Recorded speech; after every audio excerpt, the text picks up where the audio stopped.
Hola, hola, mi nombre es Dana Ospina y el día de hoy mi compañera Jennifer Reyes y yo les vamos a dar un pequeño análisis sobre la narratología francesa. Para empezar, vamos a hablar un poco de nuestro protagonista el día de hoy, Gerard Genet. Nació en París el 7 de julio del año 1930. Fue un teórico literario francés, pionero en narratología y análisis estructural del texto. En su libro Palimpsestos, de 1982, desarrolló el concepto de transtextualidad, clave en los estudios literarios. Este legado sigue influyendo en el análisis de la literatura. Bueno, como ya veníamos diciendo en su obra Palimpsestos, Genet introduce el concepto de transtextualidad que engloba todas las formas en que un texto se conecta con otros.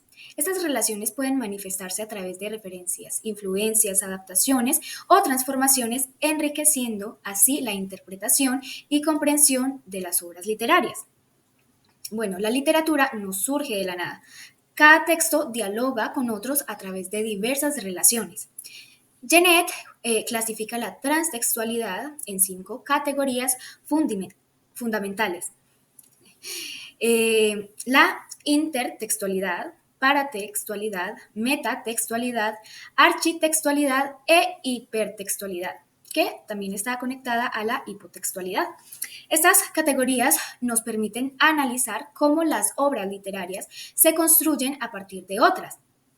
Esto generando un entramado de significados que trasciende la individualidad de cada texto. Bueno, en este análisis vamos a explorar la influencia entre textos a través de ejemplos literarios y material audiovisual, y a través de los casos comprenderemos cómo la transtextualidad moldea la literatura y la transforma, y transforma nuestra forma de leer y de interpretar los textos, revelando la riqueza de conexiones que existen entre ellos. Bueno, la transtextualidad es un conjunto de relaciones que un texto establece con otros textos, ya sea de forma explícita o implícita. Como ya les venía diciendo, la transtextualidad está dividida en otras 5 categorías. Bueno, y un ejemplo de esto es el libro Cien años de soledad de Gabriel García Márquez y Las mil y una noches. La estructura narrativa de este libro refleja la influencia de Las mil y una noches en su forma de contar historias de manera encadenada, al igual que en la obra árabe, donde cada relato se enlaza con otro a través de personajes, acontecimientos o referencias internas.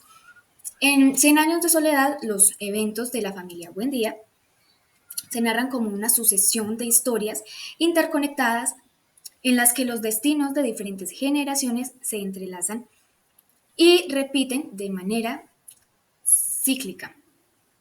Este estilo refuerza la sensación del tiempo circular y fatalidad característica de la novela de García Márquez, donde los personajes parecen condenados a repetir los errores de sus antepasados.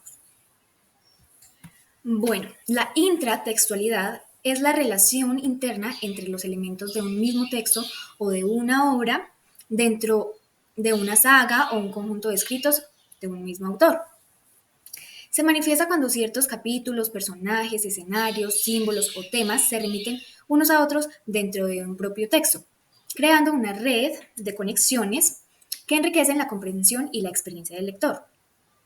Bueno, un ejemplo que podemos ver de esto es Rayuela de Julio Cortázar.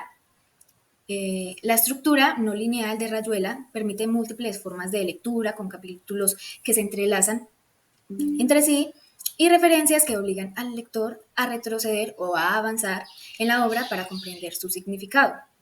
Otro ejemplo que podemos encontrar es Harry Potter, la saga de Harry Potter.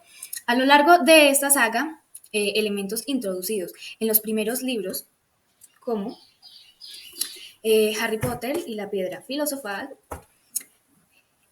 y libros que continúan en la saga, reaparecen significados nuevos para algunas cosas. Por ejemplo, en la snitch dorada que Harry Potter obtiene en la piedra filosofal, Eh, y que resulta clave en las reliquias de la muerte, demostrando cómo la historia se conecta internamente a lo largo de los 7 libros. Buenas noches. Bueno, si hablamos de la extratextualidad, es la relación que un texto establece con otro texto escrito por un autor diferente. Se diferencia de la intratextualidad, que hace referencia a la relación dentro del mismo texto o del mismo autor. Digamos que si hablamos un ejemplo de la extratextualidad, si un libro se menciona una frase de la Biblia o de una obra de otro escritor, se está estableciendo una relación extratextual. Si nos vamos a un ejemplo práctico, un autor de un libro de historia cita fragmentos de otro historiador para respaldar su argumento. En una novela, un personaje menciona un poema famoso de otro autor. Si hablamos de la interdiscursividad, es cuando un texto literario o cualquier tipo de discurso está influenciado por otras áreas del conocimiento, como puede ser la filosofía, la política, la historia, la música, el cine, bueno, entre otros. ¿Esto qué quiere decir? Bueno, se da cuando diferentes disciplinas dialogan dentro de un mismo texto. ¿Qué puede ser un ejemplo o cuál se podría utilizar? Una novela que combina elementos históricos y políticos para narrar un acontecimiento real. ¿Sí? Un poema que incluye reflexiones filosóficas sobre la vida y la existencia. Puede ser una canción que cuenta una historia basada en un hecho real y que a la vez, digamos que hace como una influencia por el cine o la literatura. Bueno, si nos vamos a un ejemplo práctico, podríamos hablar de la obra de 1984 de George Orwell, que es un ejemplo de interdiscursividad, ya que digamos que mezcla la política, historia y filosofía para hablar todo sobre el control totalitario. Si hablamos de la metatextualidad, esta ocurre cuando una obra incluye dentro de sí, digamos que una crítica o algún comentario sobre otra obra. Digamos que es un tipo como de relación, se podría decir, entre textos en la que uno analiza, interpreta o digamos que juzga a otro sin necesariamente mencionarlo directamente. ¿Verdad? Si hablamos de un personaje, decimos, este personaje mató, robó, qué personaje tan terrible, más o menos va orientado hacia allá. ¿Sí? Un ensayo literario que realiza y critica una novela famosa, o puede ser una película que comenta, o parodia otra película, que también puede suceder. ¿Sí? Si vamos a un ejemplo práctico, un ejemplo, ¿sí? El Quijote de la Mancha de Miguel de Cervantes es un ejemplo de metatextualidad, ya que dentro de esa novela se critica la literatura de caballerías.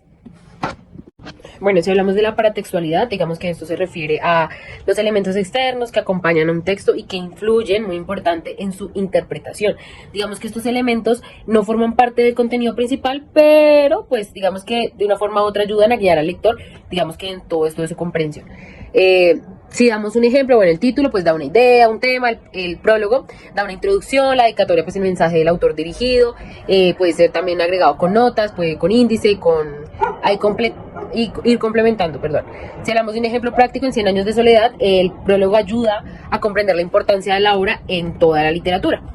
Si hablamos de los libros que se ven en el colegio, los libros que dan en el colegio, las notas al pie y los índices facilitan la investigación y la referencia de la información. Bueno, la architextualidad es la relación que existe entre textos que pertenecen al mismo género. Bueno, ¿a qué nos referimos con esto? Se basa en normas, convenciones y características estilísticas o temáticas que los textos, digamos, tienen en común o que los textos comparten. Si nos vamos a un ejemplo, puede ser las novelas de misterio, siguen estructuras similares como la presencia de un enigma, pistas y una resolución final. Si hablamos de un ejemplo práctico, en el cuento de Edgar Allan Poe y una historia de H.P. de Lovecraft, pertenecen al mismo subgénero porque comparten la atmósfera oscura y de suspenso. Si hablamos de la hipertextualidad o la hipotextualidad, hablamos que la hipertextualidad y la hipotextualidad son relaciones entre textos donde uno se basa en otro previo, ¿sí? Transformándolo a o puede ser derivándolo en él.